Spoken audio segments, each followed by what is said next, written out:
Neno linasema katika kitabu cha Mathayo 11:28 inasema, njoni kwangu ninyi nyote msumbukao na wenye kulemewa na mizigo, nami nitawapumzisha.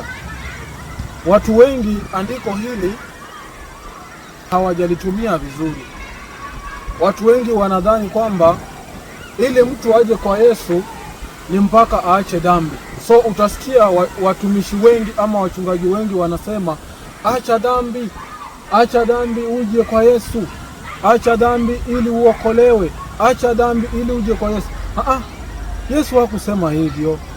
Yesu alisema, njooni nyote mnaosumbuka na kulemewa na mizigo. So anayepunguza mizigo ama anayetuondolea mizigo ni Yesu mwenyewe. Wewe unaweza kuwa na dhambi, wewe unaweza kuwa na shida zako ambazo zimekulemea, na dhambi ikiwa mojawapo. Yesu hapa anatuambia kwamba twende kwake. Yaani tunatakikana twende kwa Yesu, yaani tukiwa na shida zetu zote, yeye ndo atatuondolea. Yeye ndo atatupunguzia na kuondolea shida zetu zote.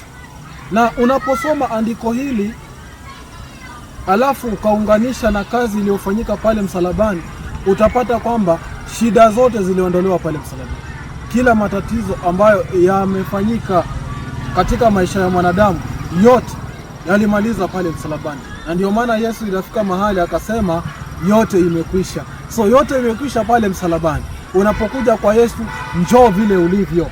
Usijiangalie kama wewe umefanya mambo gani, umefanya makosa gani, uko na dhambi za aina gani. Hizo dhambi zote ukija kwa Yesu, Yesu atakuondolea.